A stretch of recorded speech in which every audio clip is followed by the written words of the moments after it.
Good morning students, मैं अवनीश कुमार सिंह आज फिर से आप लोगों के सामने कक्षा 11 का वितान भाग 1 से आलो आधारी चैप्टर का 10वां भाग वीडियो लेकर के उपस्थित हुआ हूँ। पिछले भाग में आपने देखा था कि किस प्रकार से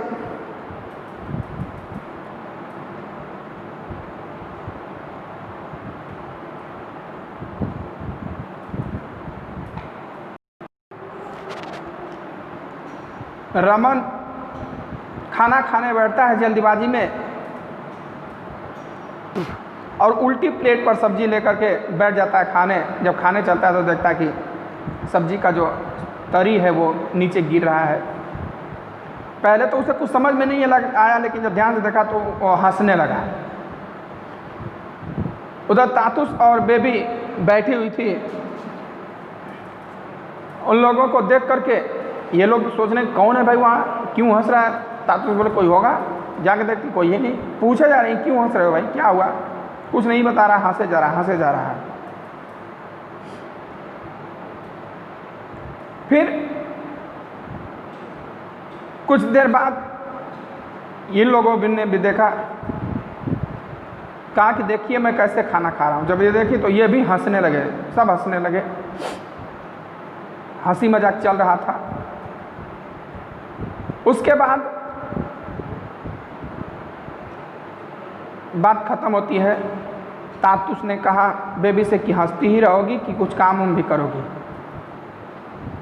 मेरे बंधु की चिट्ठी इतने दिनों से आई है, उसका जवाब अभी तक तूने नहीं दिया। कहते जवाब चिट्ठी? अरे ये चिट्ठी लिखना उखना मैं नहीं जानती हूँ, मुझे जवाब नहीं दे रहा है।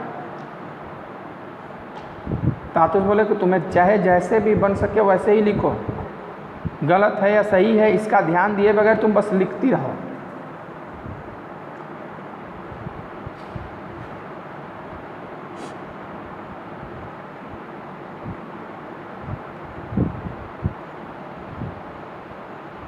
यहाँ तक हुआ था। अब आज हम लोग कह कि तुमसे जैसे बन सके वैसे लिखती रहो, आज यहाँ से पढ़ेंगे। अब ये सोच में पड़ गई कि कभी किसी को चिट्ठी लिखी नहीं। यदि लिखे भी तो बस जैसे तैसे दूसरों के लिए कुछ प्रेम पत्र लिखे। क्या लिखे? प्रेम पत्र। गांव में पहले होता था, पहले जब टेलीफोन मोबाइल का ज़माना नहीं था तो लोग पत्र लिखते थे। कुछ समझ में नहीं आता, पति पत्नी का पत्र लिखती थी या लड़के लड़कियों का पत्र लिखवाते थे इससे। अब 6वीं तक पढ़े कितना, लेकिन उसी स्टैंडर्ड के लोग आते होंगे उस लिखवाने। कितना गलत लिखूंगी कितना सही, इसका तो मुझे कोई ठिकाना ही नहीं। मैंने तातु से पूछा मैं उन्हें क्या बोलकर लिखूंगी। कहता ठीक है भाई, पत्र में अभिवादन होता है ना, मैं क्या अभिवादन करके उनको लिखूंगी, कौन सा संबोधन करूंगी, संबोधन कौन सा करूंगी। तातुस बोले बस यह तुम ही सोच कर देखो, बस इतना ध्यान रखना कि वो मुझसे 1 वर्ष बड़े हैं। भाई अब तुम सोचो क्या लिखोगी, बस इतना जानो कि वो मुझसे 1 साल बड़े हैं। क्या मैंने कहा मैं उन्हें जेठू बोलकर लिखूंगी। जेठू अर्थात पिता के बड़े भाई को, बड़े पापा जिसको बोलते हैं। तातुस मीन्स पापा और जेठू मीन्स बड़े पापा। कहते मैं उन्हें जेठू बोल करके लिखूंगी। तातुस बोल तुम्हारी जैसी मर्जी। मैंने जेठू बोलकर ही अपनी चिट्ठी लिखनी शुरू कर दी। चिट्ठी लिखने का सिर पैर मैं नहीं जानती थी, फिर भी जैसे बन पड़ा लिखा। उस चिट्ठी के जवाब में जेठू ने लिखा, प्रिय बेबी, तुम्हारी चिट्ठी कई दिन पहले मिली थी। क्या लिखूं सोचते सोचते इतनी देर हो गई। 4-5 दिन हुए मैं यहाँ के किताबों के बाजार गया था। वहाँ बांग्ला किताबें देखकर इच्छा हुई थी कि सारा बाजार उठाकर तुम्हारे पास भेज दूँ। लोग वहाँ मछली की तरह किताबें खरीद रहे थे और मैं आवाक को देख रहा था। तुम्हारी रचना का दूसरा खंड पूरा हो गया, जानकर बहुत खुशी हुई। तुमने यह बिल्कुल ठीक लिखा है कि तुम्हारी रचना को लेकर तुम्हारे तातुस और मैं बहुत चिंतित हैं। पत्र आया जेठू का कि तुम्हारा पत्र मिला, मुझे पढ़कर बहुत खुशी हुई, लेकिन जवाब देने में देरी हुआ इसलिए क्योंकि मैं सोच रहा था कि मैं क्या लिखूं। कि बाज़ार गया तो बांग्ला की किताबें देखा तो सोचा कि सारी किताबें खरीद कर तुम्हें बांग्ला की भेज दूं और कुछ किताबें ले लूं मैं भी बांग्ला सीखने के लिए। लोग वहाँ मछली की तरह किताबें खरीद रहे थे और मैं उनको चुपचाप देख रहा था। तुम्हारी रचना का दूसरा भाग पूरा हो गया, यह सुन करके, यह जान करके बड़ी खुशी हुई।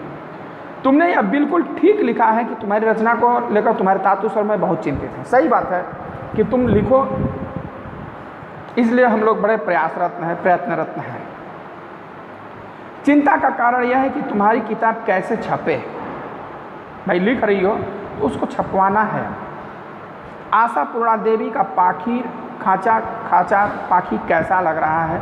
तुम्हें तातुस ने जरूर बताया होगा कि आशापूर्णा देवी घर के सारे काम काज निपटा कर उस समय चोरी चोरी लिखते थे। बांग्ला की लेखिका ये भी आशापूर्णा देवी, उनकी रचना को तातुस ने दिया था पढ़ने के लिए कि ले जाओ उसको पढ़ो, बांग्ला में थे। पाखीर खाचार पाखी ये रचना का नाम था। कि तुमको कैसा लगा होगा? ये जान जाओ कि आशापूर्णा देवी भी एक घरेलू महिला थी और घर के सारे काम काज करने के बाद रात में चोरी छिपे लिखती थी। वो किसी को बताती भी नहीं थी कि नहीं मैं क्या लिख रही हूँ कि नहीं लिख रही हूँ। जब सब लोग सो जाते थे उन्होंने केवल बांग्ला ही पढ़ी थी और घर से बाहर भी वह बहुत कम निकलते थे। जब घर में सभी लोग सो जाते तब वो निकलते, केवल बांग्ला पढ़ा था उन्होंने, केवल बांग्ला पढ़ा था और घर से बाहर भी बहुत कम निकलते थे। मैं और तातुस दोनों ही आशापूर्णा देवी की लिखने पढ़ने की दुनिया की काफ़ी खबर रखते हैं, जबकि हम में उनकी कानी उंगली बराबर भी लिखने की क्षमता नहीं है। यानी कि वो जितना बढ़िया लिख लेती हैं, जितना ज़्यादा लिख लेती हैं, उतना हम लोग भी नहीं लिख पाते हैं। तुम दूसरी आशापूर्णा देवी हो सकती हो, यह बात मेरे मन में बार बार आती है।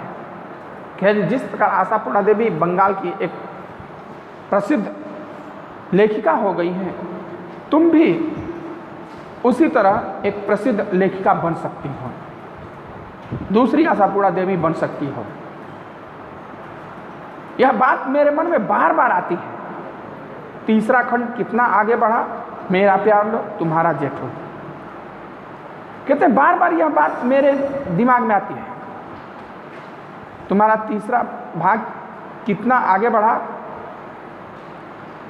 यह तुम बताना, तुम्हारा जेठू मेरा प्यार। जेठू इसी तरह मेरा उत्साह बढ़ाते थे। अकेले जेठू ही ऐसा करते तो यह बात नहीं थी। क्या कि जेठू ही केवल मेरा उत्साह बढ़ाते थे, इस बात नहीं थी।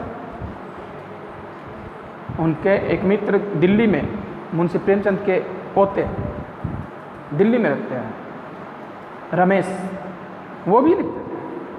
तातुस के एक बंधु रमेश बाबू थे।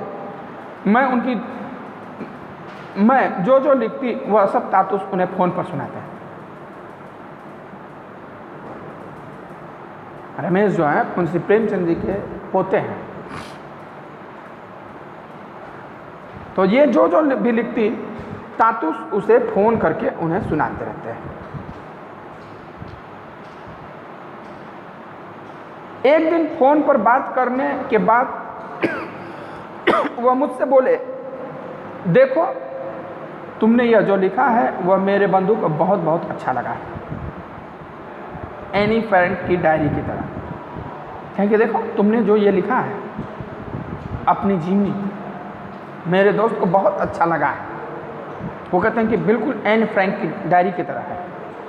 एन फ्रैंक की डायरी हम लोग क्लास 10 में पढ़ेंगे और क्लास 12 में भी पढ़ेंगे। हिंदी में हिबितान भाग 2 में क्लास 10th में एक चैप्टर है डायरी के पन्ने, जिसमें उसी एन फ्रैंक की डायरी के कुछ हिस्से दिए गए हैं।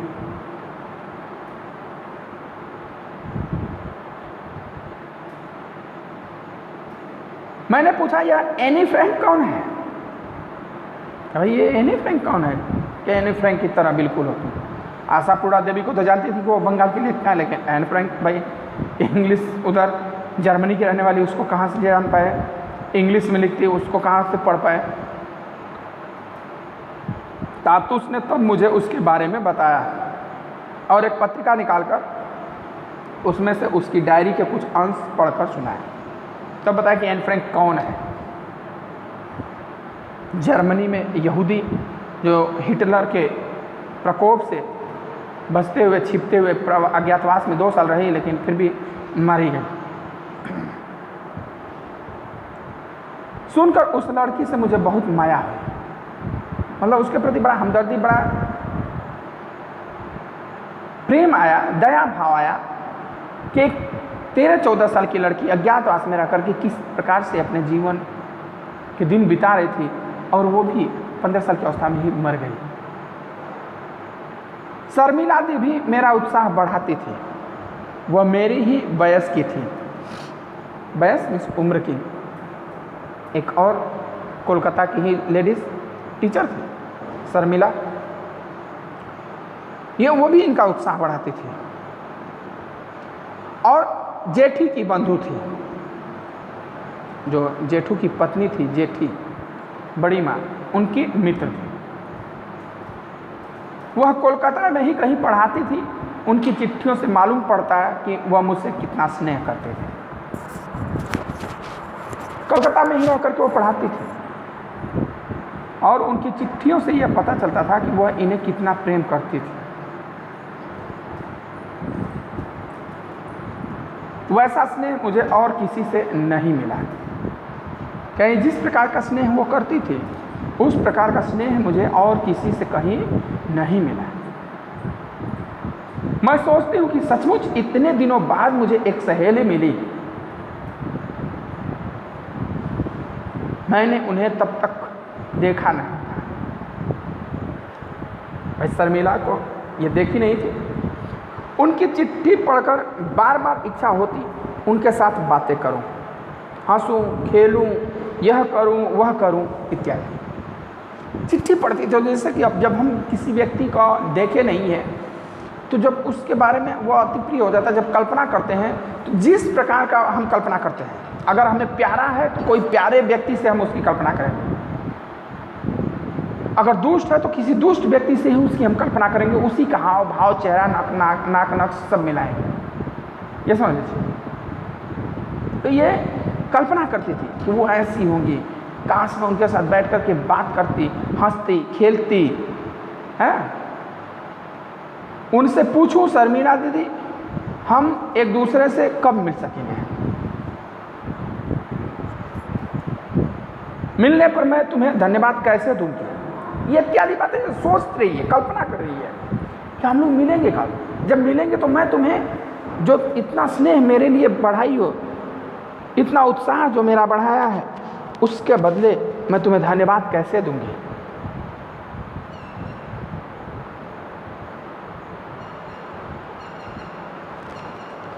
वह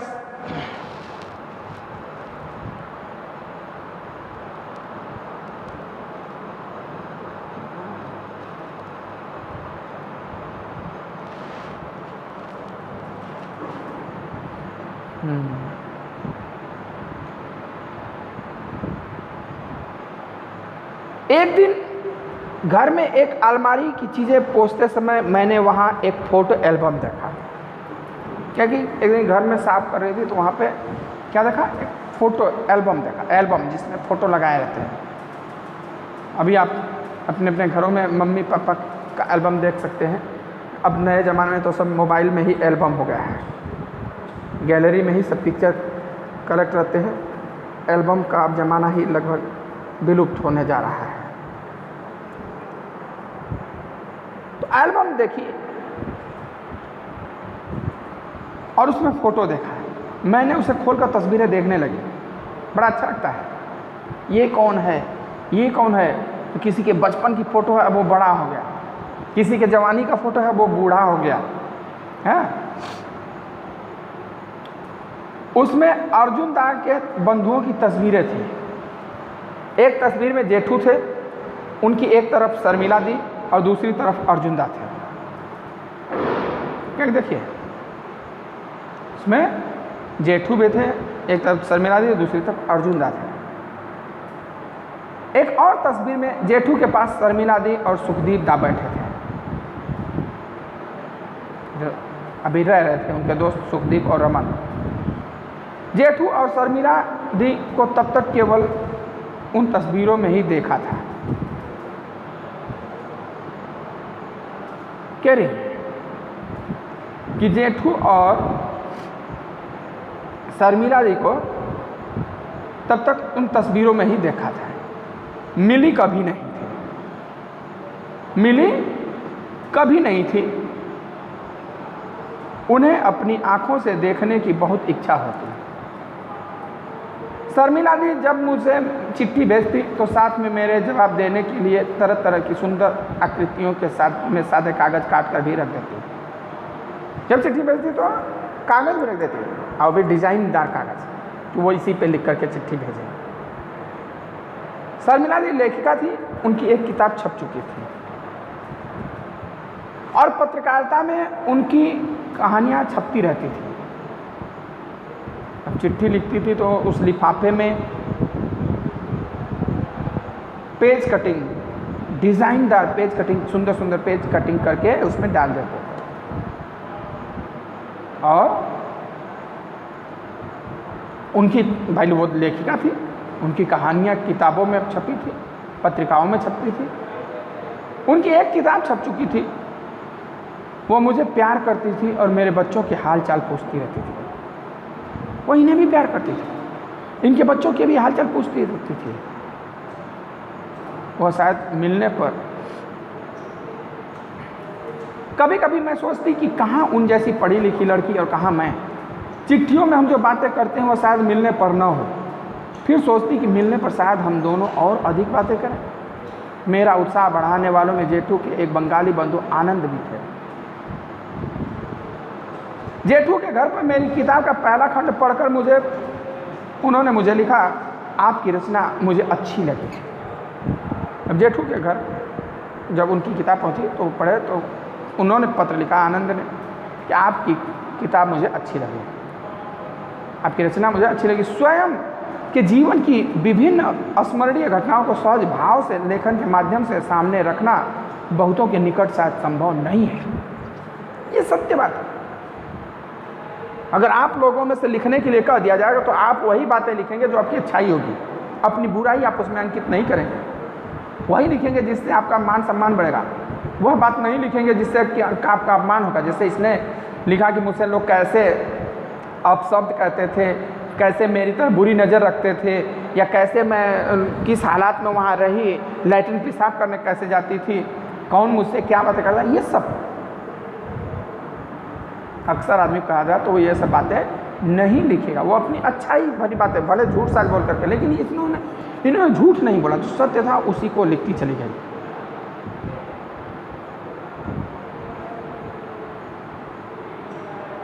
अपनी इस सुंदर कोशिश को कभी बंद न कराएं। क्या आपने जितनी सहज भाव से स्मरणीय घटनाओं को उकेरा है, उस सुंदर छवि को बंद मत करिए, लिखते रहिएगा। अभ्यास और कोशिश से संभव है कि आप हमें कभी कुछ असाधारण दे सकें। आप अभ्यास करते रहेंगे, कोशिश करते हैं, प्रयास करते हैं, तो हो सकता है कुछ असाधारण दे सकते हैं। नारी अत्याचार, असुविधा, दुर्दशा और उनके आर्थिक कष्ट के बारे में भी आप सोचें और लिखने की चेष्टा करें। मेरी शुभकामना आपके साथ है। इस चिट्ठी के साथ आनंद बाबू ने मुझे अपना एक लेख भी भेजा था। उस लेख को पढ़कर मुझे अच्छा लगा था। वह पूरा का पूरा मेरी समझ में आ गया था। ऐसी बात नहीं थी कि मेरे कहने पर तातुस ने वह मुझे समझाया था। फिर भी कुछ दिमाग में घुसा और कुछ नहीं घुसा। इतने सारे लोगों के उत्साहित करने, साहस दिलाने के बाद भी मैं सोचती रहती थी कि कभी कुछ ठीक से लिख भी पाऊंगी या नहीं। चिट्ठी लिखा, उसके साथ उन्होंने अपना लेख एक डाल दिया।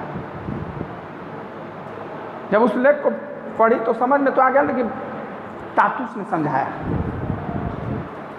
फिर भी कुछ समझ में आया, कुछ नहीं आया, लेकिन बहुत ज़्यादा समझ में आया। अगर हम कोई चीज़ पढ़ते हैं उसका अगर हम 60% भी समझ जाते हैं तो समझिए कि बहुत समझ लिया, ये जान लीजिए। पहली बार में अगर हम 50-60% समझ लेते तो समझिए बहुत ज़्यादा समझ लिए। इतने लोग उसके लेखन की प्रशंसा करते थे, प्रोत्साहित करते थे, लेकिन फिर भी ये सोचती रहती थी कि पता नहीं कभी मैं अच्छा लिख पाऊंगी या नहीं। ठीक है, तो इस वीडियो में आज के लिए इतना ही। फिर अगला वीडियो में अगले दिन लेकर के आऊँगा। वीडियो अगर अच्छा लगे तो आप इसको लाइक, शेयर और कमेंट जरूर करिए। धन्यवाद।